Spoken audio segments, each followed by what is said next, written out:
Hello everyone, আসসালামু আলাইকুম। আজকে আমি আপনাদের সঙ্গে শেয়ার করতে এলাম চিকেন চাউমিন রেসিপি। তো চলুন দেখে নেওয়া যাক রেসিপিটি।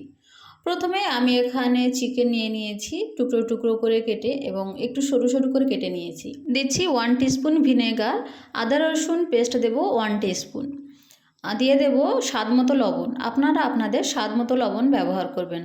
আর দিয়ে দেব গোলমরিচ হাফ টিস্পুন, গোলমরিচের গুঁড়ো। এখন দিচ্ছি আমি হলুদ গুঁড়ো হাফ টিস্পুন দেব লঙ্কা গুঁড়ো, আর দিয়ে দেব কর্নফ্লোর 2 টিস্পুন।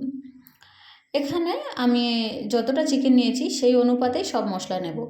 দিয়ে দিচ্ছি একটা ডিম, আর এখন দেব আমি বেকিং পাউডার। বেকিং পাউডার যদি আপনাদের কাছে না থাকে তাহলে আপনারা বেকিং সোডাও ব্যবহার করতে পারেন, তাতে কোনো সমস্যা নেই। আপনারা বেকিং পাউডার যতটা পরিমাণে দেবেন বেকিং সোডা তার থেকে একটু কম পরিমাণেই দেবেন, তাহলে হয়ে যাবে। আর আপনাদের কাছে ভিনেগার যদি না থাকে তাহলে ভিনেগারের পরিবর্তে আপনারা লেবুর রস ব্যবহার করতে পারেন। এগুলোকে আমি খুব ভালোভাবে মিক্স করে নিয়ে আমি 20 মিনিটের জন্য ম্যারিনেট করে রাখবো।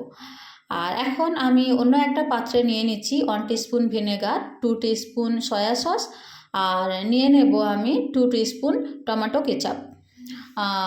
এখানে আমি এগুলো একসঙ্গে নিয়ে নিচ্ছি। আর নিয়ে নেব আমি রেড চিলি সস 1 টিস্পুন, সাথে নেব আমি চিনি দেব 1 টিস্পুন, আর ব্ল্যাক পেপার দেব আমি হাফ টিস্পুন, চিলি ফ্লেক্স দেব 1 টিস্পুন।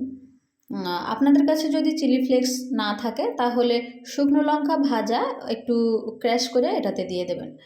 এগুলো সবগুলো উপকরণকে আমি খুব ভালোভাবে একসঙ্গে মিক্স করে নেব। আপনারা চেষ্টা করবেন চিনিটা যাতে গুলে যায় সেইভাবেই মিক্স করতে থাকবেন। এখন এটাকে আমি সাইডে রেখে দেব। এখন আমি নিয়ে নিচ্ছি এই রেসিপির মেন উপকরণ নুডলসটা আমি সিদ্ধ হতে দেব। আমি গরম জলের উপরে নুডলসটা দিয়ে দেব, আর এখন আমি এটাকে 3-4 মিনিট সিদ্ধ করে নেব।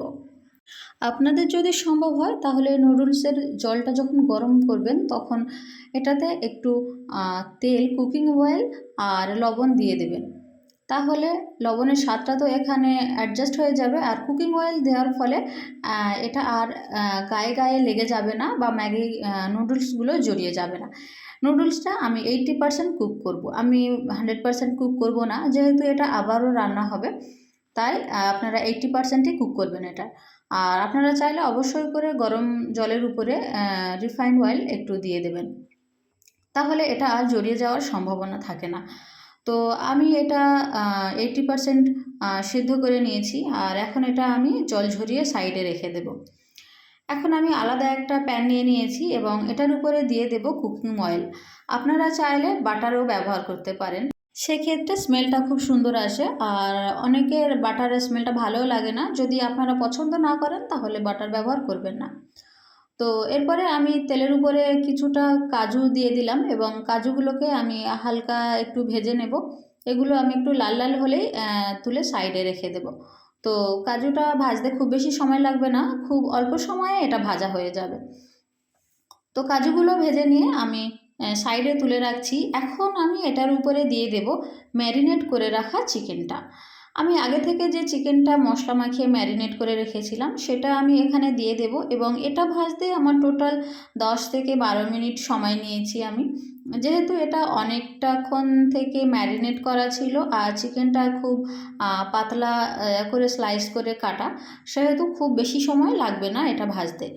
তো আমি এইভাবে ভাজবো এবং এইভাবে একবার করে নেড়ে দেব। আমি দু সাইডটা যাতে সুন্দরভাবে একটু লালচে আকার আসে সেই রকমই চেষ্টা করব, আর একটু ভালোভাবে সিদ্ধ করে নেওয়ার চেষ্টা করবেন আপনারা।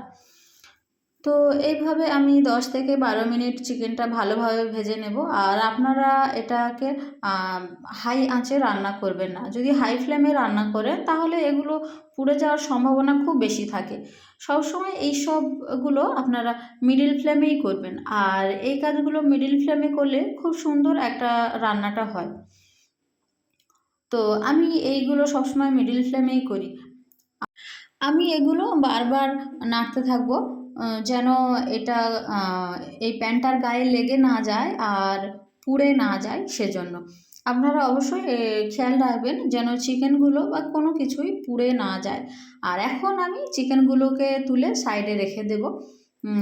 আর আমার এটা ভাজতে 10 থেকে 12 মিনিট সময় লেগেছে, তার বেশি লাগেনি।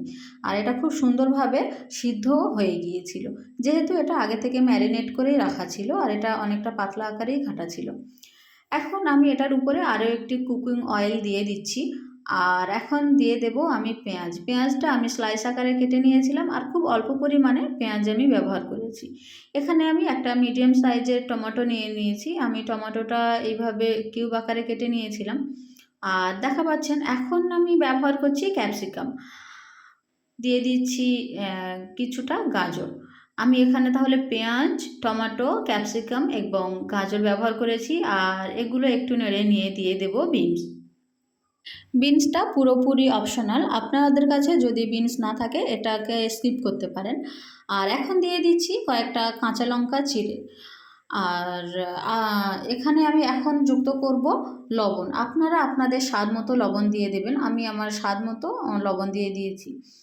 আর যেহেতু সসগুলোতে একটু লবণ থাকে, সেহেতু লবণটা আপনারা চেষ্টা করবেন কম ব্যবহার করতে। আর নুডলস সিদ্ধ করার সময় সেটাতেও তো আমি লবণ ব্যবহার করেছি, তাই আমি অল্প লবণই দিয়েছি।